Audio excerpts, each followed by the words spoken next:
Iran और Israel के रिश्ते कभी बहुत अच्छे हुआ करते थे। ये जानकर शायद आपको अजीब लगे। आप कहेंगे कि ईरान एक मुस्लिम देश है, इजराइल के साथ उसके रिश्ते कभी अच्छे हो ही नहीं सकते। लेकिन वास्तव में ऐसा नहीं है। अभी हाल ही में यानी कि 1 अप्रैल को अचानक सीरिया में ईरानी दूतावास पर हमला हुआ।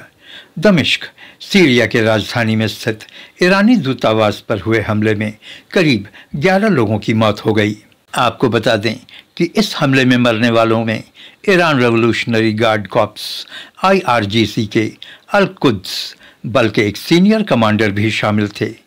इजराइल पर इसका आरोप लगा है, लेकिन इजराइल ने इसकी जिम्मेदारी नहीं ली है। ईरान ने इस हमले का दोष इजराइल के सिर मढ़ा है और 13 अप्रैल की रात ईरान ने इजराइल पर मिसाइल और ड्रोन से जवाबी हमला कर दिया है। इस हमले में ईरान ने करीब 300 मिसाइलें दागीं, लेकिन ज़्यादातर ये मिसाइलें निष्क्रिय कर दिए गए। एक समय पहले 1948 में जब इजराइल ने एक राष्ट्र का रूप लिया तो ईरान को इसमें कोई आपत्ति नहीं हुई, बल्कि ईरान ने इजराइल को एक देश के रूप में मान्यता भी दे दी थी। इजराइल के चारों तरफ अधिकांशतः मुस्लिम राष्ट्र हैं, जिन्होंने इजराइल के अस्तित्व को मान्यता देने से इनकार कर दिया था। उस समय ईरान पर पहलवी राजवंश का राज था। राजवंश ने ईरान पर लगभग 50 वर्षों तक राज किया था। राजवंश राज और इजराइल दोनों ही उस समय अमेरिका के समर्थक थे। उस समय अन्य कई मुस्लिम देश ईरान के इस कदम को नकब यानी तबाही बताया था।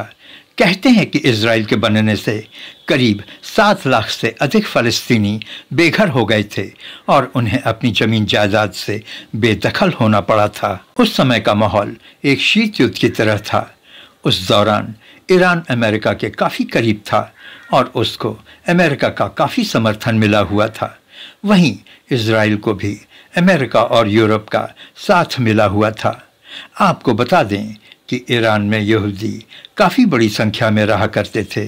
लेकिन सन 1979 में ईरान में इस्लामिक क्रांति होती है। उस समय के शाह मोहम्मद रज़ा पहलवी को देश छोड़कर भागना पड़ता है और एग्जाइल में रह रहे आयतुल्लाह रुहुल्लाह खुमैनी का वापस देश ईरान में लौटना होता है और वो सत्ता पर भी काबिज हो जाते हैं।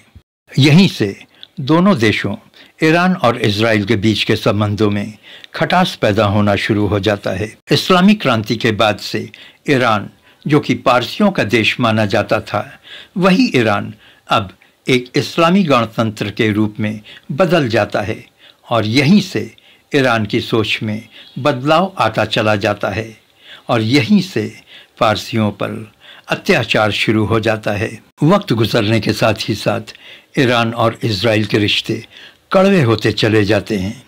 दोनों के बीच छद्म युद्ध की शुरुआत हो जाती है। ईरान की सरकार अमेरिका को महान शैतान और इजराइल को छोटा शैतान करार देती है। ईरान इजराइल के साथ सभी संबंध तोड़ लेता है।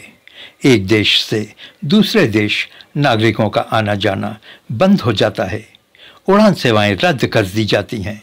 तेहरान में इजराइल के दूतावास को फ़लस्तीनी दूतावास में बदल दिया जाता है और हर रमज़ान के आखिरी शुक्रवार को खुमैनी खुद्स दिवस के रूप में घोषित कर दिया जाता है। तभी से पूरे ईरान में फ़लस्तीनी समर्थन में उस दिन बड़ी रैलियां आयोजित की जाने लगती हैं। आप ए हिंदुस्तान तू जाग देख रहे थे।